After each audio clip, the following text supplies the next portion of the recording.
Bonjour tout le monde et bienvenue sur Dr. Fate Platform et on continue avec notre programme Connaître les aliments et nous arrivons au cinquième groupe qui est le groupe des graines. Je dois rappeler que nous avons classé les aliments en groupes. Donc le groupe 1 c'est les céréales, le groupe 2 les légumineuses, le groupe 3 les légumes et feuilles vertes, le groupe 4 les fruits, fruits frais et fruits secs et aujourd'hui avec le groupe 5 ou le cinquième groupe qui est le groupe des graines. Donc, ce groupe comprend le lin, le sésame, les graines de nigel, les grains de cresson, la fenugrec, le fenouil, l'anis, le carvi, les graines de coriandre et les graines de chia. C'est une liste, vous voyez, c'est un groupe très important, mais malheureusement délaissé, ignoré. Et les gens qui parlent des aliments et de la nutrition et tout ça, ils ne parlent jamais de ce groupe, vous voyez, hein. Il parle du poisson, de la viande, le lait, les légumes, les légumineuses, les fruits, tout ça, mais il ne parle jamais des graines.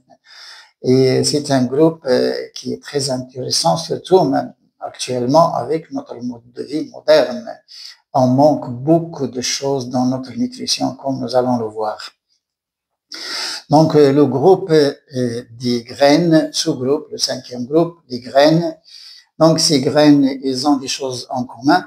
Et c'est pourquoi je les ai classées dans un groupe. Donc, vous avez le choix. Hein. Bon, consommer le lin ou le sésame, les graines du Niger, c'est un peu la même chose, hein, parce que c'est un groupe caractérisé par les phytoestrogènes. C'est la source des oestrogènes, des phytoestrogènes. Hein. Et le phytostérol, phytoestrogène, phytostérol, et aussi les fibres. C'est un fibre d'ailleurs de haute qualité. C'est pas les fibres des fruits, nous avons déjà parlé des pectines, mais c'est des fibres qui sont très importantes, surtout maintenant indispensables, avec le problème d'ailleurs du diabète, de l'hypertension, problème cardiovasculaire et tout ça. Et nous en avons besoin. D'ailleurs, les lignanes ou les lignanes.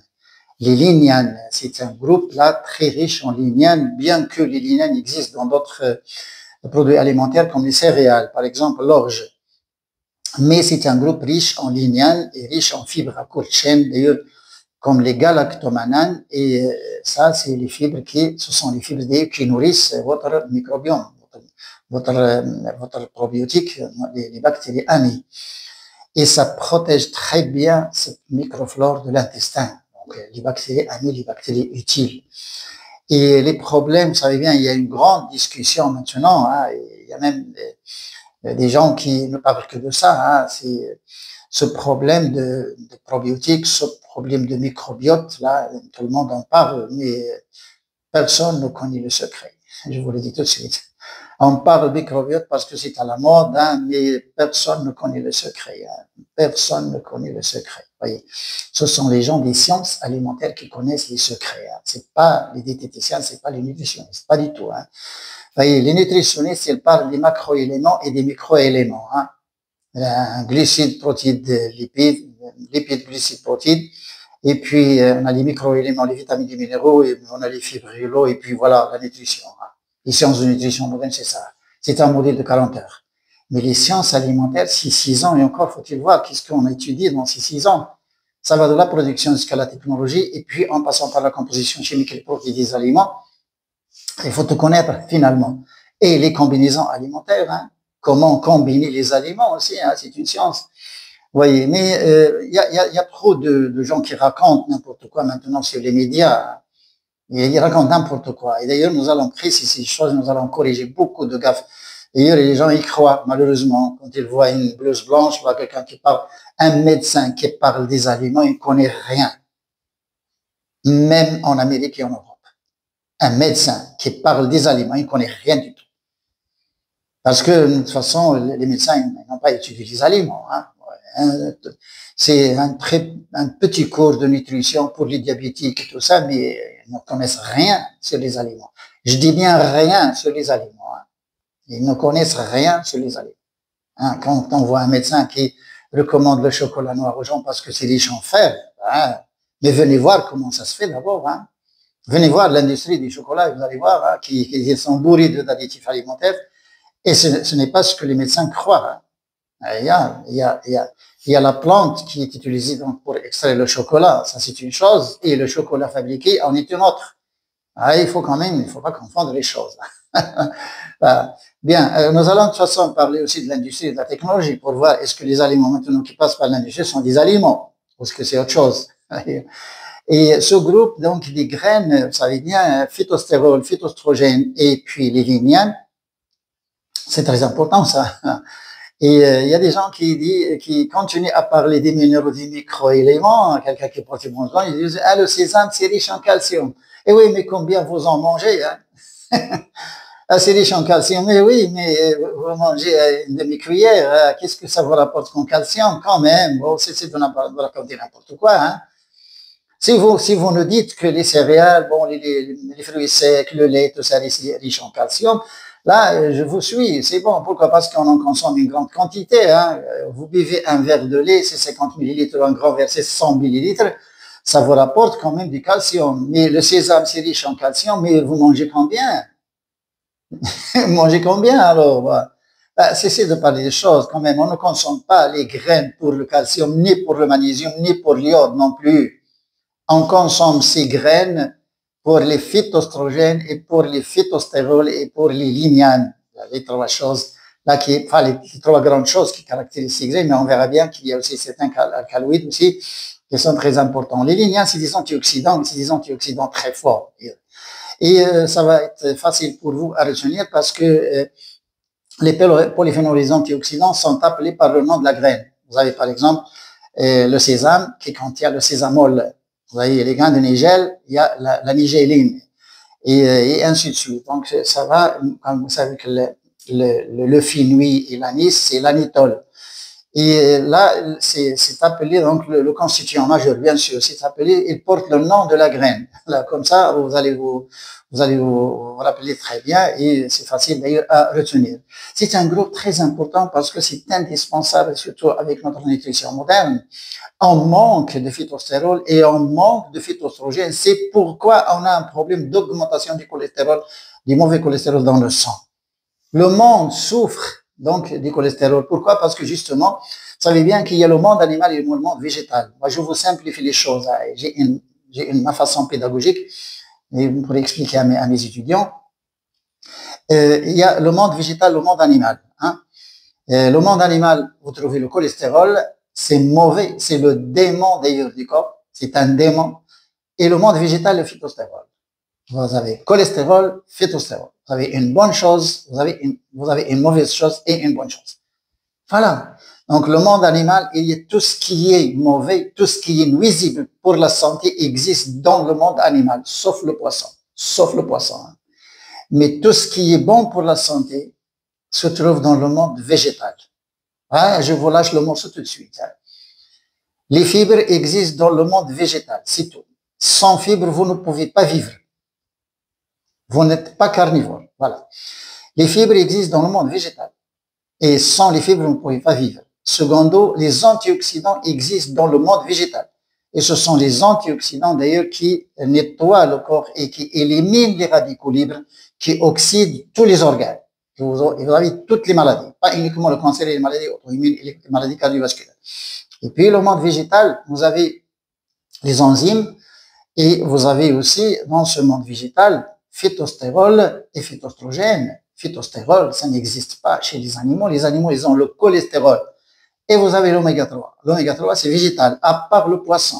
C'est pourquoi j'ai dit, tout ce qui est mauvais se trouve dans le monde animal, sauf le poisson.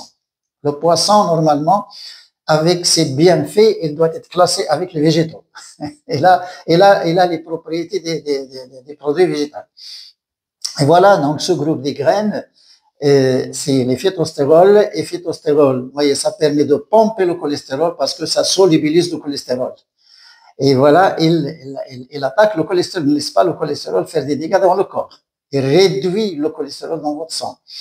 Secondo les phytoestrogènes, il y a des médecins qui sont un peu bafoués, hein, ils ne savent pas quoi dire, ils entendent œstrogène, phytoestrogène, ce sont des œstrogènes des plantes. Et ça existe en quantité dérisoire, en quantité minime, parce que quand vous mangez le lin, vous mangez une petite cuillère, pas un demi-kilo. La quantité de phytoestrogène qui se trouve dans cette petite cuillère, elle est indispensable pour votre corps, parce que ce sont des régulateurs d'hormones. Il y a les médecins qui interdisent les sources de phytoestrogènes pour les gens qui ont des cancers, surtout hormonodépendants. Mais c'est une grande gaffe. C'est faux, il faut corriger. Parce que normalement, les femmes qui ont un problème de cancer de sein ou d'utérus ou d'ovaire, même l'homme, même d'ailleurs là qui ont un problème de prostate, ben, il faut qu'ils mangent les sources de phytoestrogènes parce que ce sont des phytoestrogènes. C'est pas des oestrogènes chimiques. Et c'est pourquoi les médecins sont bafoués et confondent les choses. Pourquoi? Parce que les oestrogènes, ouais, les oestrogènes chimiques, fabriqués chimiquement, c'est dangereux pour le corps, mais ils n'ont rien à voir avec les phytoestrogènes. Il ne faut pas confondre les choses. Il ne faut pas raconter n'importe quoi. Quand vous ne connaissez pas, vous vous abstenez. C'est tout. Et c'est tout. Mais ne racontez pas n'importe quoi aux gens. Et les phytoestrogènes et les phytostérols, ce groupe des graines, il est indispensable, il est obligatoire pour les cancéreux. Il est obligatoire pour les gens qui ont des cardiovasculaires. Et justement à cause des phytostérols. Et à cause d'ailleurs des lignanes. Il est indispensable d'ailleurs pour les gens qui ont des problèmes, un dysfonctionnement hormonal, un dérèglement des règles chez les femmes, surtout les femmes. C'est un groupe très important, là, attention. Il est indispensable, maintenant on n'en parle pas. On continue à parler calories, macroéléments, microéléments et tout ça, mais on ne parle pas ces graines. Et c'est pour que je dis attention. Ou bien connaître les choses et raconter de bonnes choses, ou bien il faut s'abstenir. Ce n'est pas parce que c'est à la mode que les gens, tout le monde actuellement donne des conseils en alimentaire. C'est à la mode maintenant, c'est à la mode. Oh, on se pointe devant un caméra et puis on commence à raconter n'importe quoi. La tomate, c'est riche en lycopène. Oui, mais comment elle est produite, cette tomate? Ah, le lait, c'est une source de calcium. Mais non, monsieur, mais comment le lait est produit d'abord? Et puis, là, les gens qui ont une anémie maintenant, les gens qui ont un manque de fer dans le sang, messieurs, les médecins et mesdames, les médecins, les gens qui manquent maintenant de fer, ce sont les gens qui bouffent trop, c'est pas les gens qui bouffent moins. Les agriculteurs à la campagne, maintenant ils mangent du pain. Nous avons au Maroc des agriculteurs, là, des paysans qui vivent avec du pain, ils n'ont pas d'anémie. Mais pourquoi? Pourquoi les gens qui bouffent 5 fois par jour dans les villes, ils ont une anémie? Pourquoi? L'anémie actuellement, ce n'est pas un manque de fer. Le fer ne manque pas dans la nature. Cessez de raconter n'importe quoi. Le fer ne manque pas dans la nature. Tout ce qui est autour de vous, c'est du fer. Même les plantes que vous utilisez, même coriandre, persil, même la menthe dans votre thé, ça contient du fer. Il n'y a pas un aliment, un constituant dans la nature qui ne contient pas le fer. Non, le fer ne manque pas. Ce qui manque, c'est l'absorption. Ce qui manque, c'est la transformation de ce fer en fer sérique dans le sang. Et il y a un blocage parce qu'il y a un enzyme qui est trempé par le plomb. Quand vous avez une intoxication par les métaux lourds, vous avez une anémie. Automatiquement, vous avez une anémie. Et justement, parce que c'est un système enzymatique, la chylase qui permet de transformer le fer minéral en fer sérique, et là, cette enzyme-là, elle est trempée par les métaux lourds, surtout le plomb. L'intoxication en plomb, vous avez une anémie. Ça d'abord. Ensuite, la malabsorption au niveau du côlon. Si vous avez un côlon poreux, eh ben, votre fer n'est pas absorbé, même si vous prescrivez donc sur votre ordonnance du fer donc à votre patient, mais ça marche pas. Il faut régler le problème par la racine, d'ailleurs, pas par et c'est ça, c'est ce qu'on comprend pas ou on comprend mal actuellement. Et ce groupe des graines, il est obligatoire. Pourquoi? Parce que c'est un groupe qui permet une bonne absorption. Les gens qui ont une anémie, normalement, c'est les graines, c'est la fenugrec maintenant qui augmente l'absorption au niveau du côlon. Votre fer est absorbé. Pourquoi? Parce que ces fibres-là, ils permettent de nourrir donc le microbiote, les bactéries amies. Et ce sont les bactéries amies qui régulent l'échange au niveau du côlon. Et c'est ça le problème. C'est pas les gens parlent vous avez un côlon poreux. Vous avez des pertes. Mais qu'est-ce que c'est un côlon poreux? Mais c'est quoi finalement? Oh de Dieu, oh là là. On raconte n'importe quoi. Vous n'avez pas un côlon poreux, vous n'avez tout simplement une malabsorption et c'est tout. Donc il y a des choses qui ne passent pas, qui sont bloquées et c'est tout. C'est tout. Vous avez des choses bloquées. Le corps a besoin de ces choses, elles sont bloquées au niveau du côlon. Et ne passent pas, c'est tout. C'est très simple. Et c'est un groupe du côlon, premièrement. Ça, c'est le groupe des graines, c'est le groupe du côlon, d'abord. Hein. primo. Et secondo, c'est un groupe donc de la régulation hormonale. Et c'est un groupe qui permet d'ailleurs d'éliminer le cholestérol. Et quand on dit éliminer le cholestérol, c'est éviter les lithiases. Hein? Votre vésicule biliaire, on n'aura pas de problème. Les lithiases biliaires. Et là, actuellement, tout le monde souffre de ces choses. Et attention, l'hypertension aussi. Pourquoi? Parce que quand vous avez une augmentation du cholestérol dans votre sang, ben vous avez automatiquement une hypertension. Ensuite, et quand vous avez d'ailleurs trop de cholestérol et quand vous avez trop de radicaux libres, donc ça va l'homocystène, problème d'homocystène n'est pas éliminé. Et qu'est-ce qui va éliminer l'homocystène? Vous n'avez pas d'oméga 3, vous n'avez pas de phytostérol, il n'est pas éliminé. Et c'est l'homocystène maintenant qui abîme les vaisseaux sanguins par l'intérieur et vous avez formation de plaques. Et d'ailleurs, vous avez votre débit de sang qui va diminuer et vous allez sentir quand même, vous allez vous sentir fatigué et vous ne pouvez rien faire, évidemment. Et là, regardez, bah, il est caractérisé par 3 constituants qui sont actuellement indispensables d'ailleurs pour le corps humain. Ce sont les phytoestrogènes, les phytostérols et bien sûr les lignins, enfin les fibres à courte chaîne. Et les fibres à courte chaîne, bah, vous avez les galactomanins, surtout les galactomanins, ça nourrit bien la flore intestinale et ça permet donc un bon échange au niveau de votre côlon. Si on ne connaît pas les aliments, si on ne connaît pas donc les propriétés des aliments, ben il vaut mieux donc ne pas raconter des choses, ne pas raconter des bêtises, voilà. Et regardez un peu les groupes alimentaires, céréales, légumineuses, légumes, fruits et les graines, et on verra aussi les épices. Et ça, ce que j'appelle moi la complémentarité alimentaire. Si vous n'avez pas une complémentarité alimentaire, ça veut dire que vous avez un problème. Et c'est de raconter n'importe quoi. Ah, le blé, ah, la farine blanche, mais ce n'est le pain. Le problème du pain, ce n'est pas la farine blanche, monsieur, mais c'est la levure boulangère. C'est la concentration de levure utilisée dans la fermentation du pain qui est une fermentation excessive, qui est une concentration excessive, pardon. Personne n'en parle dans le monde, sauf Dr. Fayed. Problème de la fermentation du pain. Ce n'est pas le blé, ce n'est pas le gluten.